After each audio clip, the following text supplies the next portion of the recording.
ভাই সেই পৃথিবীতে এত রকম আছে আরেক রাহুলের আরেকটা ভিডিও। সো মনসা পুজো গেল রিসেন্টলি, আর মনসা পুজোয় তোমাদের কীরকম কাটলো অবশ্যই কমেন্ট করে জানাও আমাকে। আর হ্যাঁ, তোমাদের অনেকেরই একটা ডিমান্ড ছিল, কমেন্ট বক্সে দেখছি বারবার কমেন্ট আসছে, সেটা হচ্ছে যে মনসা পুজোর সময় কোথায় কি বক্স করেছে বাঁকুড়াতে, সেইগুলো আমাদের ভিডিওর মাধ্যমে দেখাও। সো আমি তো দেখিয়েছি, তার সাথে দেখিয়েছি বাঁকুড়া শহরে কোথায় কোথায় ভালো ভালো প্যান্ডেল করেছিল, সেটাও কিন্তু ভিডিওর মাধ্যমে দেখিয়েছি। তার সাথে যেমনটা তোমাদের ডিমান্ড যে বাঁকুড়া শহরের মনসা পুজোয় কোথায় কোথায় কী বক্স করেছিল, সমস্ত কিছু রয়েছে এই ভিডিওর মাধ্যমে। আর এরপরে একটা ভিডিও আসছে যেটা আমি প্রত্যেক বছর বানাই, সেটা হচ্ছে যে আমার পাড়ার মনসা পুজো, সেটাও আমি দেবো এই ভিডিওটার পরেই। ততক্ষণে এই ভিডিওটা তোমরা দেখতে থাকো যে বাঁকুড়া শহরের মনসা পুজোর সময় কোথায় কোথায় কি বক্স করেছিল। আর হ্যাঁ, যদি ভালো লাগে থাকে অবশ্যই কমেন্ট করে জানিও। আর জানি অনেক জায়গায় মিস করে ফেলেছি, কিন্তু এই যে কয়েকদিন মনসা পুজো সেটা খুব ব্যস্ততার মাধ্যমে কাটাতে হয় আমাকে। সো চলো দেখি কোথায় কোথায় যেতে পেরেছি, সেই সব জায়গায় ভিডিও বানানোর চেষ্টা করেছি। ভিডিওটা যদি তোমাদের ভালো লেগে থাকে তাহলে অবশ্যই কমেন্ট করে জানিও কিন্তু। সো এখন আমরা আছি কামারপাড়াতে, আর এখানে করেছে রাহুল সাউন্ড, দেখতে পাচ্ছ।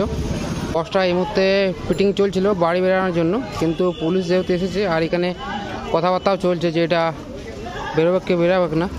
আর এটা কিন্তু গড়বেতা থেকে এসেছে রাহুল সাউন্ড।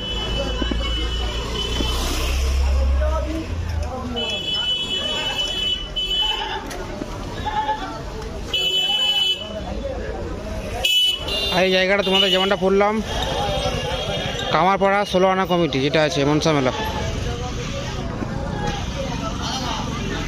ছিলাম কেরানি বাঁধে, আর কেরানি বাঁধে এখন টিএস বক্স ফিটিং হচ্ছে, একটু পরেই বাড়ি বেরোবে। আর এটা এনেছে কেরানি বাঁধের বাগদি পাড়াতে, যেমনটা তোমরা দেখতে পাচ্ছ। টিএস এনেছে কেরানি বাঁধে বাগদি পাড়াতে, আর সেটা এখন ফিটিং চলছে, কিছুক্ষণ পরেই বাড়ি বেরোবে। আর আগেটাতে আরেকটা বক্স আছে রাহুল সাউন্ড, এটা কিন্তু কেরানি বাঁধের গোড়াই পাড়াতে এনেছে, তোমাদের দেখায়।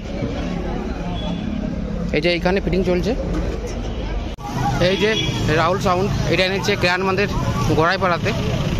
আর তার পেছনেই ফিটিং চলছে টিএসের, যেটা এনেছে কেরানবাঁধের বাগদি পাড়াতে। আর এখানে যে প্যান্ডেলগুলো করেছে সেটা কিন্তু আলাদা লেভেলের প্যান্ডেলগুলো করেছে, তোমাদের দেখায় আমি কিছুটা সিনেমাটিকের মাধ্যমে।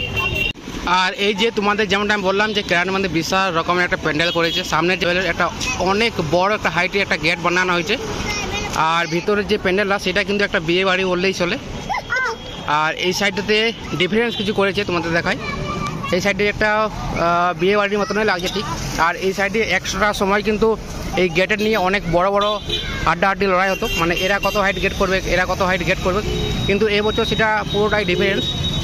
এই যে এটা হচ্ছে যে কেরানবাঁধের গোড়াইপাড়ার প্যান্ডেল, যার অন্যরকম, যার অন্য লেভেলের একটা প্যান্ডেল বলতে পারো। এইরকম প্যান্ডেল বেসিক্যালি বিয়ে বাড়িতে আমরা দেখি, কিন্তু এইখানে পুরোটাই ডিফারেন্স। এখানে একটা মনসা পূজার প্যান্ডেল বানানো হয়েছে, যার অন্যরকম, যার অন্য লেভেলের।